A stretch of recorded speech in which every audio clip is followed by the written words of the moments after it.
আপনার ফেসবুক প্রোফাইলে কিভাবে এইভাবে ফলো বাটন অ্যাড করবেন, আপনার কমেন্টের পাশে কিভাবে এইভাবে ফলো বাটনটা আপনি অ্যাড করবেন, আজকের এই ভিডিওতে আমি দেখিয়ে দিব কিভাবে আপনারা আপনাদের ফেসবুক প্রোফাইল অথবা কমেন্টের পাশে এইভাবে ফলো বাটনটা অ্যাড করবেন। অবশ্যই আমাকে ফলো দিয়ে রাখবেন আর এই ভিডিওটি শেয়ার করে অন্যদেরকে দেখার সুযোগ করে দিবেন। কাজটা খুবই সহজ। আপনাদের ফেসবুক অ্যাপটাকে ওপেন করে নেবেন।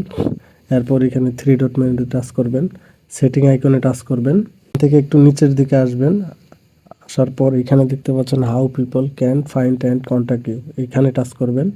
এখান থেকে who can send you friend request, এটা এখানে অবশ্যই আপনারা ফ্রেন্ডস অফ ফ্রেন্ড এটাকে সিলেক্ট করে সেভ আইকনে টাচ করে দেবেন। ব্যাকে আসবেন, আসার পর একটু নিচের দিকে আসবেন। আসার পর এখানে দেখতে পাচ্ছেন ফলোয়ার অ্যান্ড পাবলিক কন্টেন্ট, এখানে ট্যাপ করবেন। এখান থেকে হু ক্যান ফলো মি এটাকে সিলেক্ট করবেন, এটাকে অবশ্যই আপনারা পাবলিক করে দেবেন। এরপর দেখতে পারবেন আপনাদের প্রোফাইলে ফলো বাটন সেট হয়ে গেছে। এখানে সমস্ত এগুলোকে পাবলিক করে রাখবেন।